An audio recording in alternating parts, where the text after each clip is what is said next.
Alors, bonjour, Scott Campbell, pasteur retraité au Québec. Surtout, euh, surtout j'ai travaillé avec les Québécois francophones. Mais quand même, j'aimerais continuer à aborder des sujets importants pour cette vie-ci, des sujets importants pour l'au-delà. Hein, pour la prochaine vie, parce qu'il y en a une prochaine vie. Alors, moi, j'avais réfléchi, puis j'ai pensé à aborder une série d'enseignements que j'avais donné à notre Église francophone il y a à peu près 5, 6 ans. La série s'intitulait Face à face avec Jésus.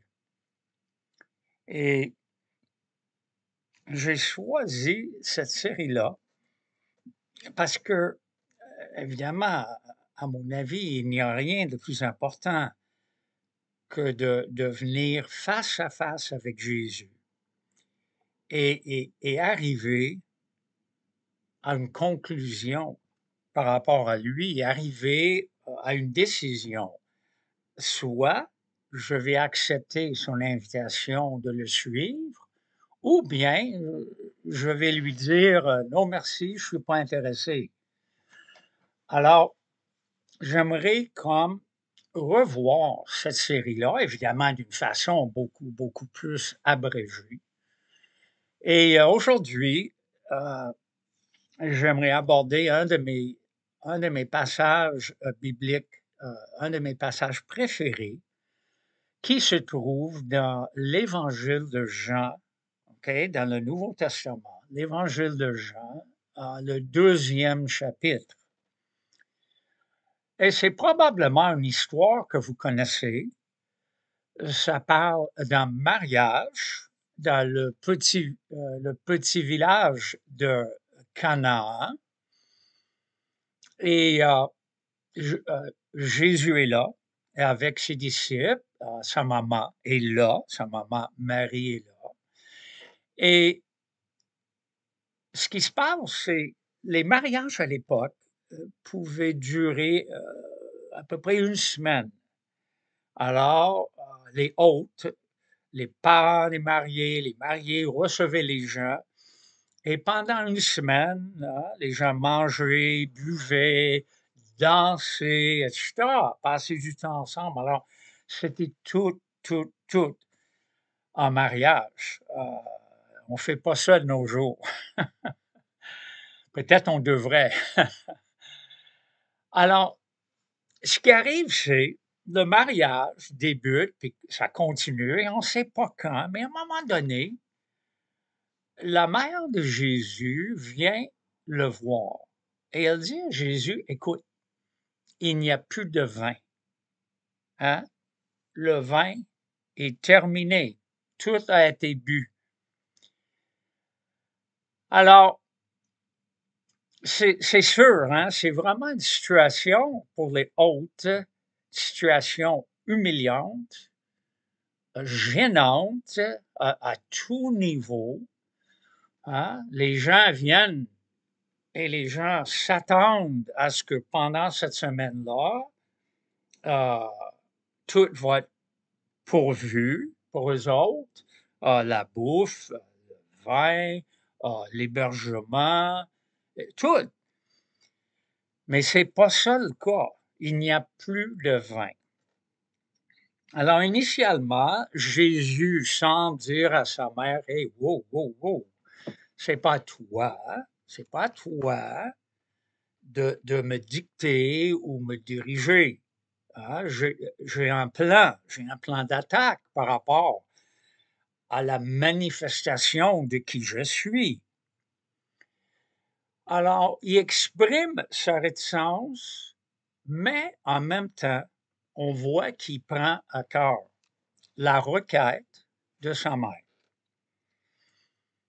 Peut-être il se dit, bon, c'est comme une dernière fois, pour honorer ma mère, je vais le faire. Je pense qu'il réfléchit aussi à ses hôtes, aux jeunes couples mariés, et, et on voit, je pense, on voit la compassion de Jésus, l'empathie de Jésus qui dit, aïe, aïe, aïe, toute cette famille va être mise dans l'embarras, toute cette famille va être humiliée, les gens vont toujours s'en souvenir à ce mariage à cause que le vin a manqué. Alors, pas à cause de la joie ou à cause de... Non, à cause de cette grosse lacune. Alors, Jésus prend une décision et il s'implique entièrement. Déjà, nous voyons, et c'est une des raisons que c'est un de mes passages préférés dans toute la Bible. Jésus, contrairement à beaucoup de leaders religieux, Jésus n'est pas un leader distancé, éloigné, séparé des gens. Non, c'est le contraire. Il vit parmi les gens. Il vit comme les gens vivent. Hein? Beaucoup de gourous, beaucoup de chefs religieux, ils voient la foule avec du dédain.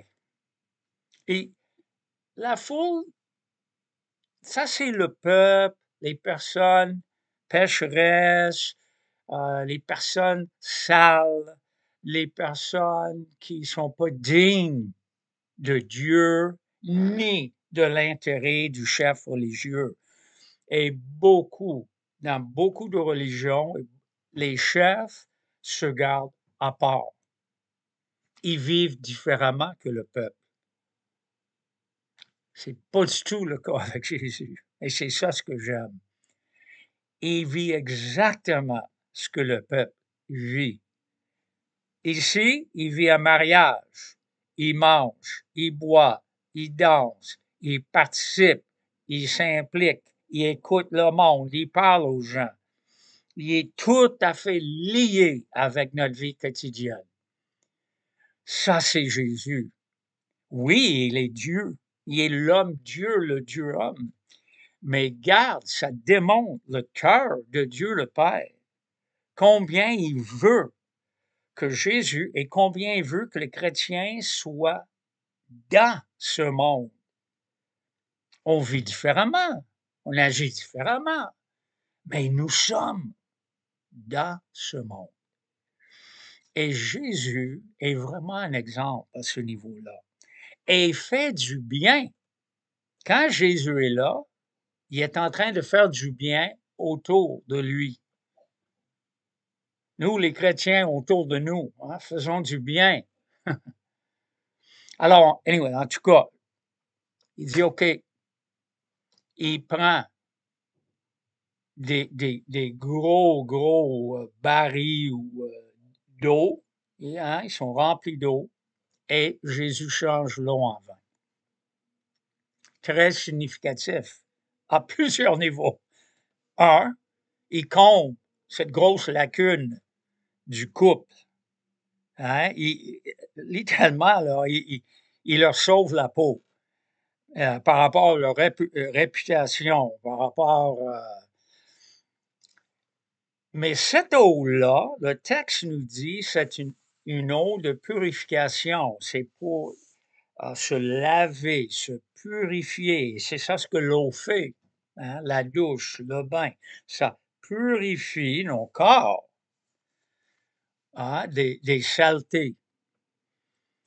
Mais regarde ce qu'il fait. Il change l'eau en vin. Oui, pour combler la lacune. Mais encore plus profond, et regardant vers l'avenir, le vin symbolise son sang.